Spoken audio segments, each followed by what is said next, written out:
देख रहे news for nation और मैं स्वाति पांडे आपके साथ। बिहार शिक्षा विभाग के एसीएस यानी अपर मुख्य सचिव के पाठक और बिहार राजभवन के बीच तनातनी अब चरम पर पहुंच चुकी है।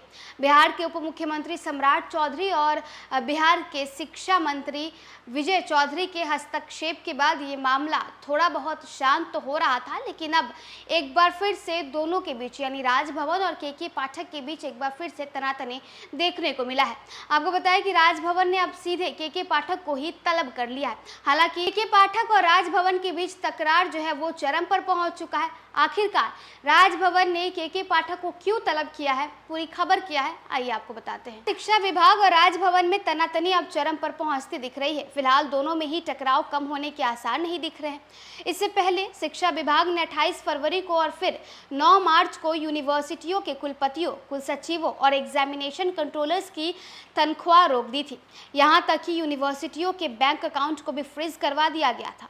उसके बाद इसी 2 मार्च को बिहार शिक्षा विभाग ने सभी कुलपतियों और कुलसचिवों पर केस दर्ज करने का निर्देश दे दिया था। इसी बीच 8 मार्च को राज्यपाल राजेंद्र विश्वनाथ आर्लेकर के सामने उप मुख्यमंत्री सम्राट चौधरी और बिहार के शिक्षा मंत्री विजय कुमार चौधरी की मौजूदगी में बिहार शिक्षा विभाग के इन आदेशों के वापस लेने का फैसला लिया गया।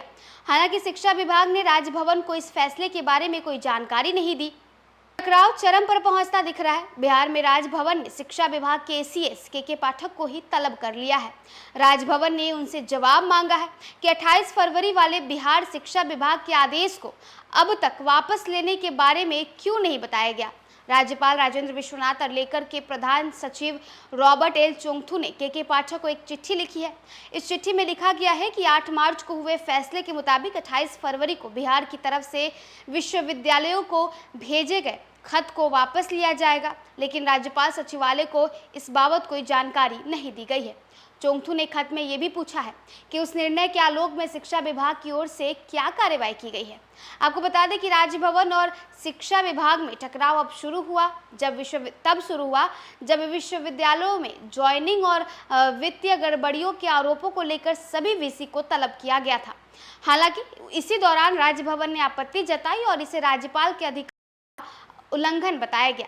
वैसे भी राज्यपाल सह कुलाधिपति सूबे के सभी विश्वविद्यालयों के चीफ होते हैं।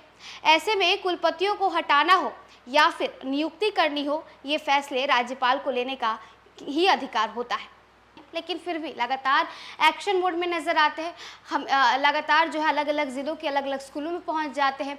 इतना ही नहीं, उन्होंने राजभवन के खिलाफ भी मोर्चा खोल रखा है। राजभवन के तमाम जो भी निर्देश आते हैं उसके उलट ही के पाठक काम करते हैं और अब राजभवन ने के पाठक पर ही एक्शन ले लिया है, उन्हें तलब कर दिया है। अब होगा क्या, ये तो भविष्य तय करेगा। फिलहाल इस वीडियो में बस इतना ही। आप देखते रहिए न्यूज़ फॉर नेशन।